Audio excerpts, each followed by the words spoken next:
What is up, nerds and other people?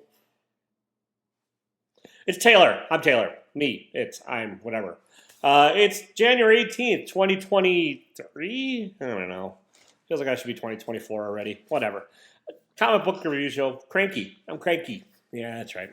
Worst to best. Today was a really slow day for me. I only got 4 comics, but thankfully, over the weekend, I went to one of my other LCSs. It's not quite as shitty as the LCS I normally go to. The one that's right over there. And I picked up some stuff that had been missing and I missed out on, and the LCS didn't get, or they'd ran out of, or whatever. So I got more books. Look, for you people, I suffer for you. I drove in a car. It was terrifying. Yeah, worst to best. And we'll get into this. And worst, and this is just because I'm goddamn annoyed, we're going to go with Something Has Killed the Children, number 28. This fucking book. This goddamn writer, this everything. Okay, here's the thing. James Tynion IV does just enough in every issue of this to keep me coming back for more. Nothing extra. Nothing where you're like, hey, yeah, we're telling a riveting, fast-paced story. No. This is a slow-paced slog, and it has been for a bunch of issues, and it's really just keeping me going by the barest of threads. And then you get Werther Dell'Edera, I don't know how the hell you say his art. And it feels really more abstract and sketchy than normal, and that's saying something. With the same jackassy panel layouts that drive me nuts. So that's the thing about this. I'm very frustrated by this book, but the main concept is still interesting, and I like the world that's being built, and I like the setup, but it's been a lot of setup, and every issue is just a little bit more. Just a little. It's like giving a junkie his fix, but nothing more. Or, throwing a few crumbs at a prisoner, but not anything enough to, really do anything substantial, just to barely keep you alive. But look at that fucking panel layout. Don't just cut it right there. Right goddamn there. Do it in a logical goddamn place. None of this adds to the fucking story. Goddamn fucker. And then, it's like the art, even by Dell'Edera standards, just seems kind of lazy. And it's... But there's enough that happened, just enough that happened in the plot of this one. And there's an interesting enough idea that just gets set up at the end of this, where I'm hooked for one more issue at least. And that's what this book has been. So that's why it's at the bottom of my list. Is it the worst book this week? I don't know. It's my fucking list. Make your own list if you don't like it. But yeah, and it didn't even come out this week. I know it's late, but this is one of the ones the LCS didn't have. So I went to the other LCS that did, and whatever. Something is killing my will to live, number 28. Boom. All right, next. Are we doing this order? We're doing this order. I'm doing it. It's my order. I can do what I want. All right. Art Brut number 2. This is W. Maxwell Prince and Martin Marazza, who I really, really, really, really, really like on Ice Cream Man. It was one of my favorite books of last year. And I don't hate this. It's about art. It's trippy. It's surreal. Get it? Because surreal. It's an art movement, surrealism. And that's this. This is a little too on the nose with some of it. The hero who doesn't really have much to do in this, and they're traveling in a painting trying to save it, sort of. It's bizarre. It's funky. It's got some murder mystery stuff. It's okay.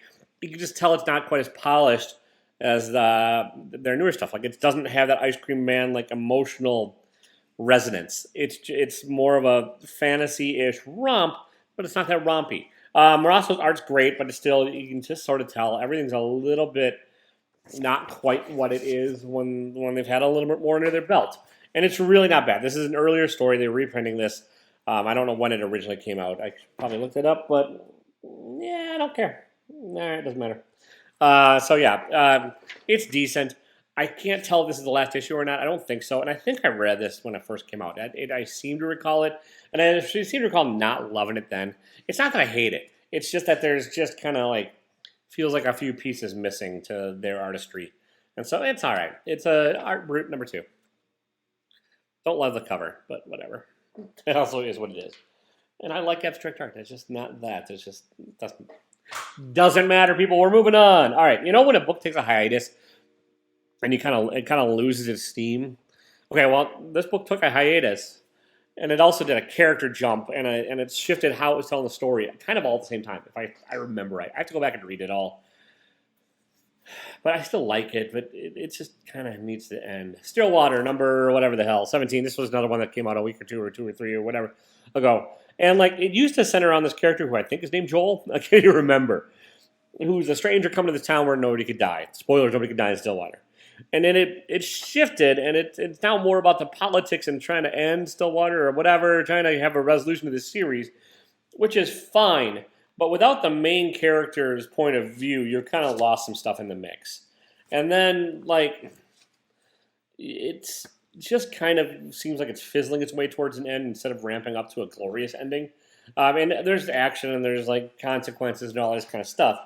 But, like, when the book went on hiatus, it just kind of, like, lost. I don't even know if it was a hiatus. Printing shortage, whatever the hell it suffered from. It just kind of lost me a bit. And then, yeah, it did shift away from being the story of one guy surviving in this town to being, like, the town itself is trying to be the character of the book. And I don't think it works quite as well. It's okay. I really want to see how it ends. I'm hoping it ends well. I think there's only one more issue left. And so I'm going to I'll wrap it up. I'll probably reread it at some point. But it just kind of hits middle of the pack for me right now because it's lost its luster. So, I don't know. It's all right. Stillwater. And honestly, Roland Perez's art even seems to take a step back in this issue. Like some of the ink lines are just weirdly super chunky and like seem like they're blown up panels instead of like drawn properly or drawn to size. It seems like he cut or pasted and just put it on a photocopier. Photocopiers are what happen for people on scanners. Scanners are what happen for people on iPhones, digitally enhanced, whatever. And it's not bad. It's just kind of just doesn't seem to do much. And another problem with that I'm having with it is like when the main character went away, he did come back, kind of. But there's no reason for like the coming back, and not a lot of reason given, and not a lot of reason for like a motivational change. So. Maybe there is. Maybe I just missed it. And maybe you're going to read the comments and watch this video and be like, Taylor, you're fucking nuts. This is great all the way from the get-go. So let me know if I'm nuts. Or if you're reading it and you have a different opinion on this. Let me know in the comments down below. I'm really interested. But, for me, it's just kind of lost its way. All right, next. This one came out this week, and I probably would not have gotten it, except for it's a slow as shit week. And I was like, I need more crap to read. For you, actually for me. But I like to blame it on you. The royal you, the vague audience, whoever watches this nonsense. So... Bane. Oh, hang on. What's the full title? Batman One Bad Day, Bane. Fucking hate that stupid. DC's titles are idiotic. This is the Jim Lee cover, not the main cover, but it's Jim Lee. I don't even always love Jim Lee, but he made a swole-looking Bane. This was written by Tom Boom Boom King with art by Howard Boom Boom Porter. Everyone's a Boom Boom today. And, the art by Howard Porter. Some panels I love. Some are just glorious and, big and bombastic with ropey looking figures and inky. And then there's trying to do storytelling without words, which is not Howard's strength and doesn't really work very well. These panels are just mostly nonsense. You can't tell what's going on in a lot of them. And I'm also spoiled because we've had a lot of really good wrestling comics lately. And the action sequences in this are mostly wrestling based and they don't really hold up as well as say never mind. I'm not going to name drop titles, but whatever. But when the art works, it really works. And I really do like Howard Porter's art in a lot of this. It's the Tom King story. It's sort of, okay, and here's full confession. I don't care at all about Bane. I wasn't reading comics when Bane came out. I didn't read Nightfall. There's a Nightfall pun in here. I didn't really like Kelly Jones's art at the time that was doing the covers, although I've learned to appreciate it since then. And I just didn't care about the character. I still don't really care about the character. But I do think this reimagines the character in a way that's not fantastic. It just changes from, or maybe it's not changes, and maybe this is, again, accurate. And let me know in the comments if you read this and I'm nuts. But, it turns Bane from a badass into, and I get trying to humanize him, but a dependent in ways. And that's not necessarily bad. You need fatal flaws. You need weaknesses. You need character. You need something behind it other than just criminal mastermind that broke the bat. But I just don't love how it was executed here. It seems like it seems like it was written by somebody that's never struggled with what's being written about in here. And maybe I'm wrong, but that's just and I know you don't have to experience everything written like that. That's not how writing works. That's not how art works. Not how acting works. Not any of it works. But it just doesn't ring true to me, which is stupid to say about a silly comic book. But it just doesn't. It doesn't. And yeah, the art on the panels that's great. It's goddamn great. And then on the panels that's bad. It's really bad. I can't remember what Howard Porter's done before. I think maybe I can't remember. But it's okay. It's again. I would not have gotten this. I don't recommend it necessarily. Read it digitally or just wait. Maybe they'll collect all these One Bad Day things into something else, and maybe it'll be better. But this is a miss from Tom King for me. Not fantastic, not awful, but just middle of the road, kind of like that's Bane, I guess. And Batman's in here. All right, Little Monsters. Next, Dustin Nguyen on the art, Jeff Lemire on the writing. This is backstory. Is it? This is one I read over the weekend because somebody else didn't get it. So I'm going to flip through it and talk my way into a review of this. So there's some backstory. There's two factions fighting in this vampire kingdom. And then basically there's kids at the end of the world. They're all vampires, mostly. There's a human that's found, and that causes trouble because they want to eat some people want to eat the kid. But yeah, there's backstory. You're learning backstory of some of the kids, and then it does progress the plot. This is a slow burn.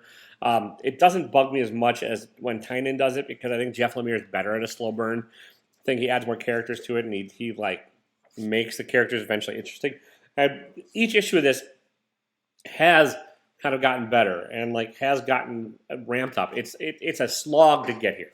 The first 5 or 6 issues of this are kind of brutally slow. But if you can make it that far, like either via trade paperback or whatever, I think you're at the point where this is about to become a really fun ride. I don't think we're quite there yet. I think Dustin Nguyen's art is fantastic, black and white and like glorious with like little hints of red when there's blood. Get it? Because blood is red. Some halftones and duotones going on here, and like works really well. And then the characters are becoming more distinct and interesting, and you are starting to learn what's going on at this end of the world apocalypse, or like at least getting hints of it. And the hints in this book are enough to keep me going.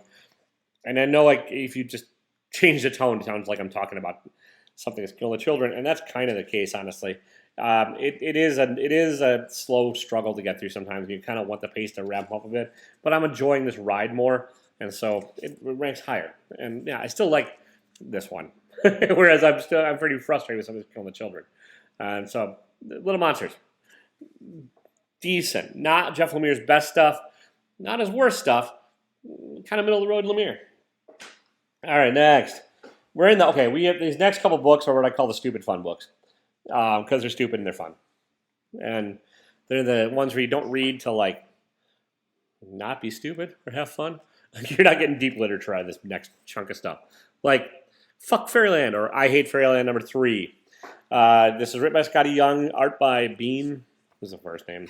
Keep wanting to think it was Kyle Starks in the art, but it's not. It's Brett Bean. All right, so this is just over-the-top, stupid fun. It's a hard book to review because it's over-the-top, stupid fun. So you're getting over-the-top, stupid fun. Lots of violence, lots of brightness, lots of killing. Gertie wants to go back to Fairyland, even for some reason, because she's bored of the real world. I didn't read the first series. I don't know if I ever will. I don't think it's necessary to enjoy this. I think Scotty Young does a good job of just making this a stupid-ass romp. And, like, there's no watch of Gremlins in here. There's just kind of... It's a silly, stupid book with a lot of violence, and it's fun. If you're looking for a silly, stupid, fun book with a lot of violence, you can do worse than I Hate Fairyland. Or, hang on, I have to cover this for the sensitive people watching my channel. Fuck Fairyland. Number 3.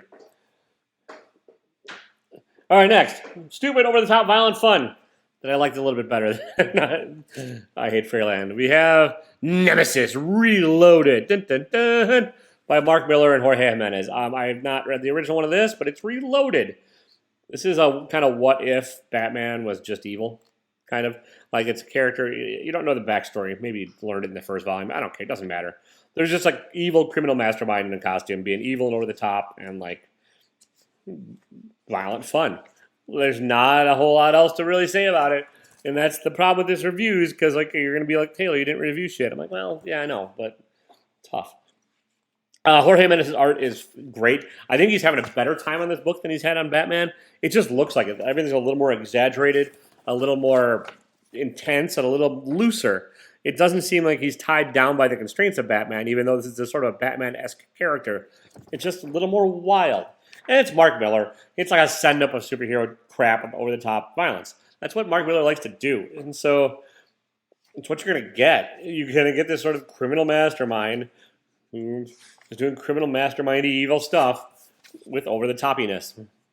So I think there's a little more to this, a little more meat to the bone than there was on I Hate Fairyland, and so it's ranking higher. And plus, I really like when Jorge Jimenez kind of cuts loose, and I kind of wish he did some of this on Batman. Like, I could really picture him, and I get because it's a white costume and a guy to boot and like whatever. But I think Jorge Jimenez on Moon Knight would be fantastic. I know, giant fucking leap there, Taylor. What goddamn insights you're offering. This is why you watch, isn't it? Speaking of which, like, subscribe. I'm getting to 1,000 followers. I'm on my way there. Climbing the ladder until I become a famous fucking influencer. And I'll forget all of you and wipe you off of my memory. Or I'll monetize and you can have subscriptions, get mystery boxes, get some fun stuff. I have fun things sort of semi-planned. Sort of semi in this, whatever. So subscribe. Please hit the button. It helps. It helps the algorithms and the rhythmials and all that. So just, I love you. Don't leave me. I'll be lonely here. All right, we got a couple left. We got 3 books left. Barbaric. Is this one? Oh, and Hell to Pay, number 1. Okay, there's been Barbaric. I think Axe to Grind was the next one. Then there's Hell to Pay. And this is just, okay. If you like Conan the Barbarian, or you like Dungeons and Dragons, or you like fantasy books that are just not taking themselves super seriously, you're going to like Barbaric. There's an axe that drinks blood and talks. There's an immortal barbarian that can't die but can't kill evil people. And then there's a posse of friends. Because you can't have a fantasy thing without friends. There's a witch who's kind of maybe evil and a vampire that wants to be good. And you get them together, and you have Barbaric. It started off as a single character book, and it's been growing. Like, it's written by Michael Moretti, whatever, and art by Nathan Gooden. And it's slowly building, not even slowly, it's just kind of quickly building a fun little world. And like these miniseries come in like 3-issue little chunks, I think. I'm guessing this is another 3-issue one. You don't probably have to get it like this. You can probably get them collected. But Barbaric, if you just want the most fun of the dumb fun books I've read, with some great violent art by Nathan Gooden, and like you enjoy the fantasy kind of realm of Conan with like even more Conan-y than Conan and more evil than all that, then pick up Barbaric. It's been a consistently good, fun read from the get-go. And this issue is no different, although this issue does at least twist things up a bit in the plot. I don't want to spoil how it does it because it's kind of a fun way to do it, and it kind of like happens right off the get-go in the book. So don't read this one first. Read the other Barbarics first. You'll probably be a little lost if you read this first. But if you're caught up on this, let me know in the comments, like I've been saying for everything else. But I love Barbaric. It's a great book. A lot of fun. All right, next. We kind of passed the dumb fun, and now we're just kind of like, books I kind of dug that are science fiction-y and spacey. Mosely, number 1, Boom Studios. This is written by Rob Gilroy and art by Sam Lotfi. Mosely, Moses, Mosesy, Mobots, Robots, Moses and the Robots.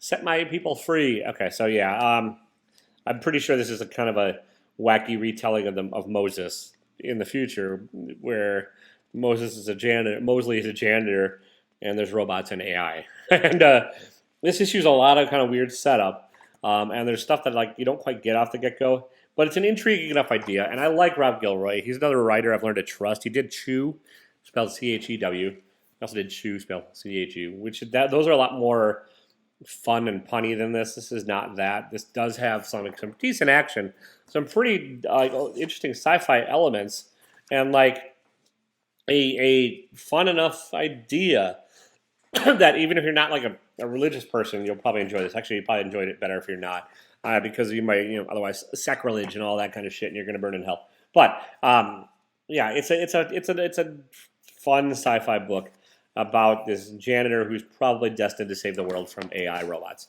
which seems a little timely, huh? Eh? Yeah.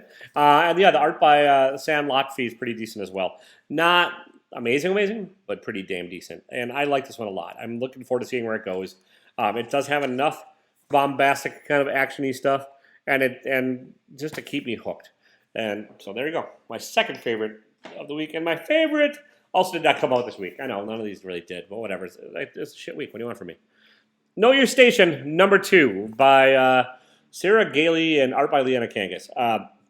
Okay, Sarah Gailey has written some stuff I didn't love, like Eat the Rich and other stuff. Can't think of it. Leanna Kangas has drawn some stuff I would like. Can't remember what that is either. But this is a murder mystery on a space resort yacht. and so it's a 5-issue mini. This is issue number 2. I liked issue number 1 because it left you kind of with a weird cliffhanger. And the protagonist I really enjoy, or anti-hero, whatever the hell you want to call her, whose name, the nameless one. I'm sure she has a name. Yeah, she probably has a name. Whatever. I'm bad with names things. I mean, it doesn't matter. A drug-addled kind of lower-class worker on a rich space cruiser has to try and solve this murder while not being on drugs and fighting class wars in space. There's enough of an interesting twist at the end of this one too that I really don't want to spoil. I'm like, oh yeah, that's kind of cool. You have the unreliable narrator. You have interesting, intriguing enough dialogue and plot to keep me going, and you have. I mean, it gets a little wordy at points, but it's just of the ideas presented in this week's books. This is the one I found the most interesting. Execution wise, it's up there. It's not amazing. But I think it's decent, and I think it has potential to get really good by the end of this. And I like issue number 2 better than issue number 1, which is always promising and kind of rare. Usually, things take a dip in quality at issue number 2, or they fall off after the first issue. But this, I think, is the reverse. So yeah, I like this one. It's another hard one to sort of talk about without spoiling. There's an AI character that's pretty interesting, and then it really relies on the strength of the main character and whether or not you sympathize or empathize with her. And I think that Sarah does a good job of making you empathize with her. Maybe not relate, or maybe not even care, but just enough that you're like, yeah, I'm hooked. I'm down to see where this goes. And it has I like the premise of a murderer killing rich people in space. What's not to love about that? Sci-fi, murder, space. All right, that's what I've got. Not a fantastic week. Not a huge week. It is what it is. Some of that LCS just didn't get some stuff. There's one like Nightwing 100 I didn't get. Although I hate those kind of anniversary issues. They all tend to be hot garbage. Like every other page is a different artist, and you're like, "What? This is not telling a good fucking story." And yeah, there's probably a few others I missed. I'll try and get them. I'll get them in the future. That's how this is going to have to go for a bit because I can't make it to time wise I can't make it to the LCS I like better on Wednesday, and so I have to go here. And I get my books, mostly. It's mostly fine. I like to bitch. I'm cranky, people. It's a cranky comic book review. And then I make it up when I can. So if I get a chance, I'll head over them on the weekends or whatever, and I'll pick up the shit I missed. Probably about once a month. And, I really am going to start doing the DC digital. I know I said that most of 2022. Might say most of 2023. I'm an unreliable narrator. And I will leave you with that. People, don't be a dick. Even if you're an unreliable narrator. Look at that. I wrapped it all up in a nice fucking package. I'll see you later.